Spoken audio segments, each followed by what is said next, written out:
Hi, my name is Chris Ryan. Welcome to the Forest of Arden. Today's video is going to be fantastic for you beginner golfers or the ones who are just newer to the game. We're going to look at 3 common misconceptions that I see quite commonly. These ultimately can lead to swing faults and they can really slow down your progression and your development. So, as I said, we're going to break this down into 3 different areas. And what I tend to see happening a fair bit is a golfer will hit some shots and then they will assume something, which is unfortunately incorrect. That assumption will lead them down a route of making some changes to fix that. And this is where we start to get away from the good technique. We start to build those bad habits, and then ultimately we get those ingrained, and it becomes a lot harder to reach your potential in the game. So the first misconception we're going to look at is one where I see golfers, and almost their terminology will be they're hitting the ground too much. So let me go ahead and just hit a shot, and I'm going to try and demonstrate what I would tend to see a golfer doing. So I'm going to take my starting position here. I've got a 7-iron. I'm going to just make a little golf swing, and I'm going to, what they all say, hit the ground too much.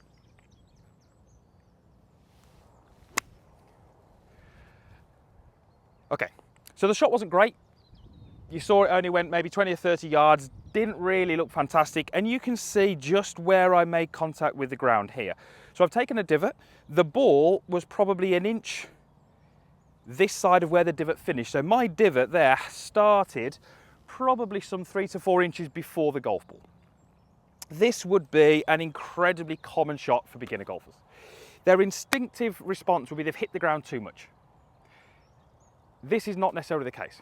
If I was to hit a shot with my 7-iron, and we're going to do that now.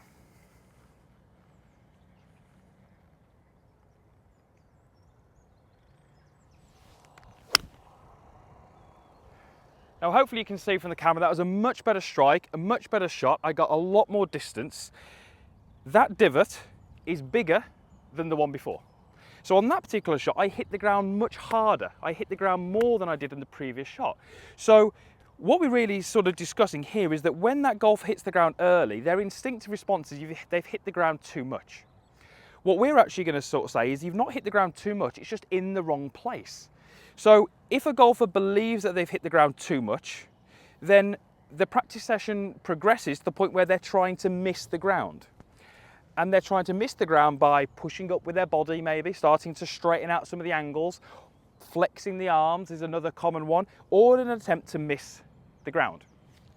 When they do this, the result of that is they end up just hitting the top of the ball, or maybe best case scenario, they hit the equator of the golf ball, and they get those golf balls which shoot out very, very low, and again, don't feel particularly solid. So their idea of hitting the ground too much is incorrect. What they have done is hit the ground in the wrong place. Why would that happen? Well, it's all to do really with where their body weight is at impact. There's a lot of different factors that go into this. I appreciate that. We're going to go through the most common ones. So if I hit the golf ball and I have my weight on my back leg, I will hit the ground somewhere here.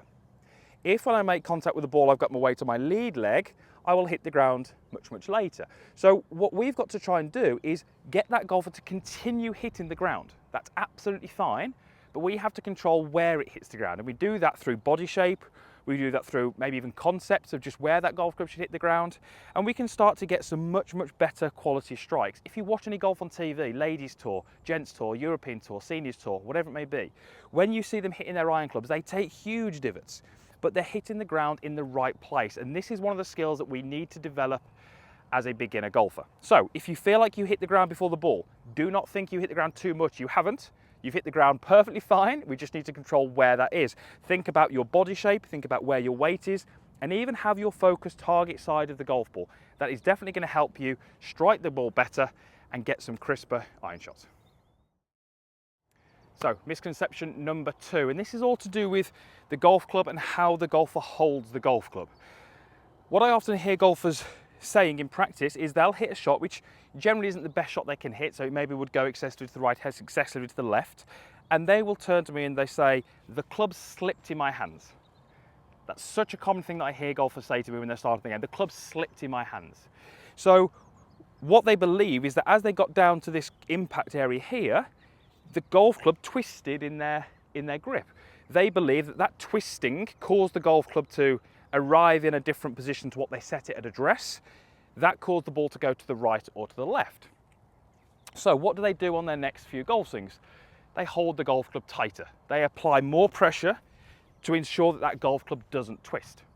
Now, the reality is that it wasn't the grip that twisted.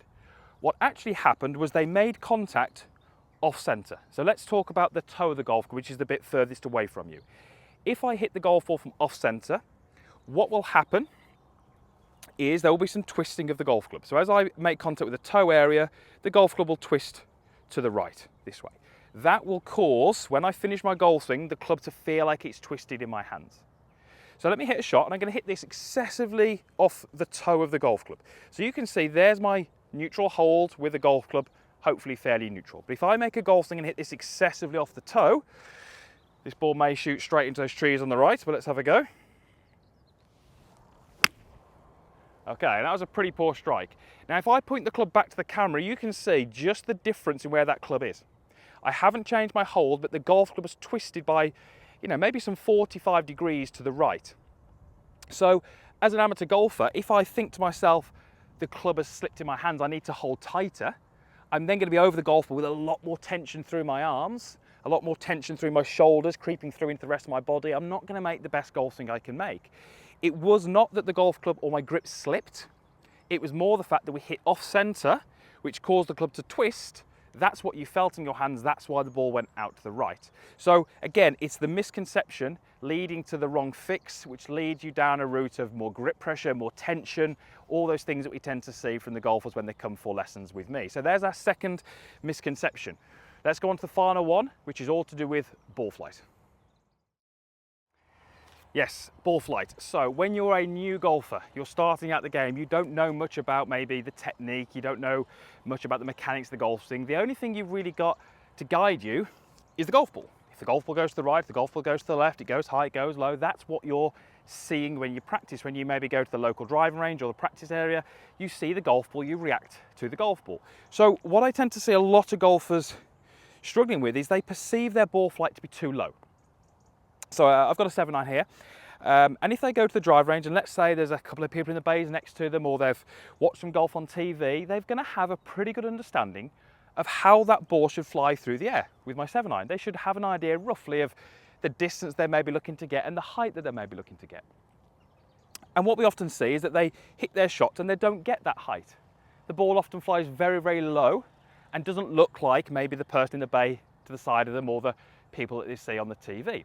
So what do we then do, or what do they then do in an attempt to try and get the ball higher? Well, they end up trying to lean back, they end up trying to add loft to the golf club to try and make that ball go into the air and get the ball flight to look like it should look. Now, we're going to go into a very brief little physics lesson here. The height that I hit the golf ball on is made up of a couple of different factors, okay? Spin being one of them. We're going to ignore spin at the moment.